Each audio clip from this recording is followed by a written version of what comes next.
Hola, ¿qué tal? Confío en que se encuentren bien. En esta oportunidad nos vamos a ocupar de la investigación científica y vamos a ver este tema de la investigación en dos clases. En esta primera clase nos vamos a ocupar fundamentalmente del modo en que se generan las hipótesis, del modo en que se generan las nuevas ideas para la ciencia, ¿no?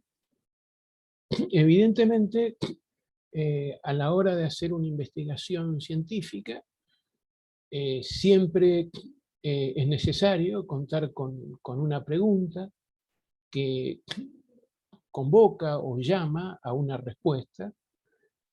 A esa pregunta la vamos a denominar un problema y a la respuesta hipótesis. Vamos a ver cómo se entrelazan estas cuestiones, ¿no?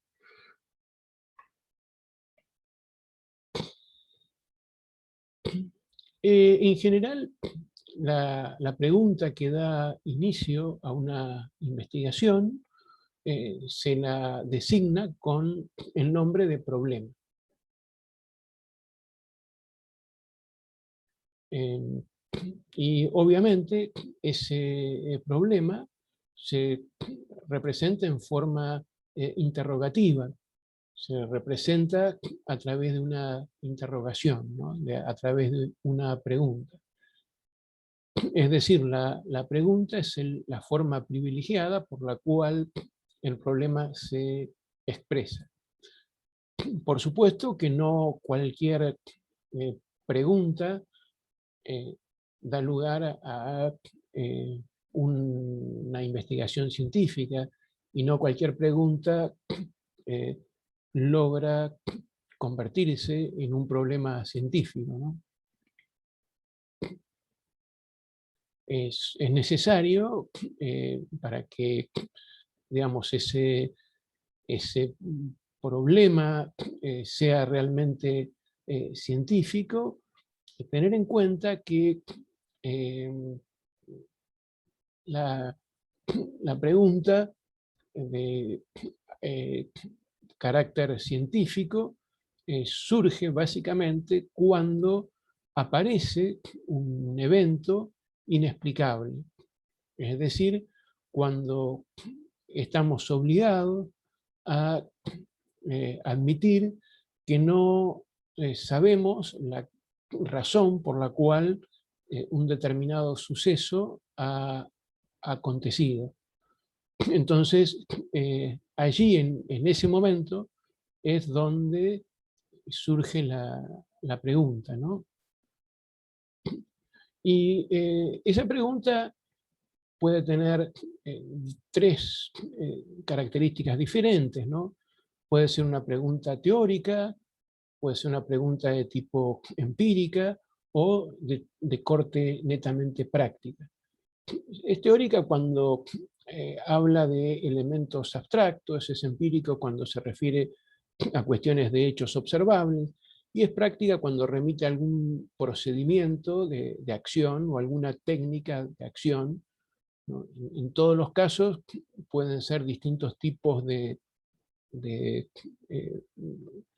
interrogaciones o preguntas que habilitan a la búsqueda de respuestas, ¿no?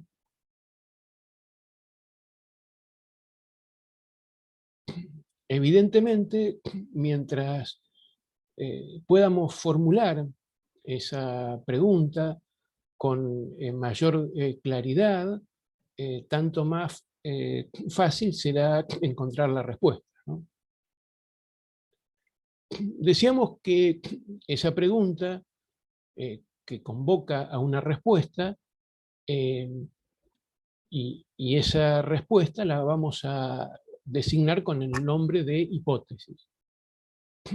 Dicho de otra forma, eh, todo problema científico desemboca en la formulación de una hipótesis, eh, al igual que una pregunta desemboca en la formulación de una respuesta, ¿no?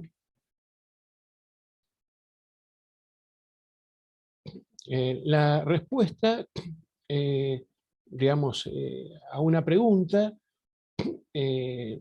para que sea considerada científica, bueno, es necesario que cumpla con algunas cuestiones, ¿no? Pero, en principio, una de las más importantes es el carácter provisorio de la respuesta. Es decir, eh, que a esa respuesta o esa hipótesis se la va a suponer como verdadera hasta que se demuestre que es falsa. El científico que formula una hipótesis nunca tiene certezas con respecto a esa hipótesis que ha formulado, porque para que pueda creer en esa hipótesis es necesario recolectar información y evidencia que de algún modo acredite esa hipótesis como genuina. Claramente, mientras más exacta y precisa sea una hipótesis, tanto mejor va a ser la misma, porque nos va a permitir establecer predicciones con mayor nitidez, ¿no? Y mayor claridad. Y claramente las hipótesis tienen que permitir desprender de las mismas predicciones. Es decir, una hipótesis tiene que anticipar un fenómeno que va a suceder en el caso de que la hipótesis sea cierta. Es decir, la hipótesis más o menos tiene esta estructura. De ser cierta esta afirmación, entonces tendrá que ocurrir tal fenómeno. Esa sería la estructura formal de una hipótesis, ¿no? Y por supuesto que es la estructura de una predicción. Hay otra cuestión interesante que ustedes van a ver allí en el trabajo y en el texto que tienen para estudiar, es que muchas veces las hipótesis surgen a través de un hecho significativo.